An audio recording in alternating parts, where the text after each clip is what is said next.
coming in at number 10. If you fly into Venice, one of the things you could do is take a train ride and visit some of the other locations around Venice. Like what we've done is we flew into Venice, but then we pre-booked a trip to Rome on one of the trains behind me.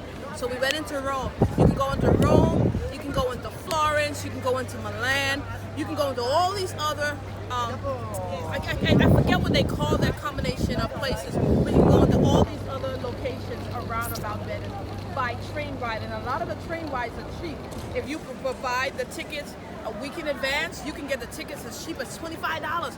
$25 from here to Florence is really cool. It's a 2-hour non-stop train ride out of Venice into Florence for $25. These trains are comfortable. I think we rode on 2 different types of train.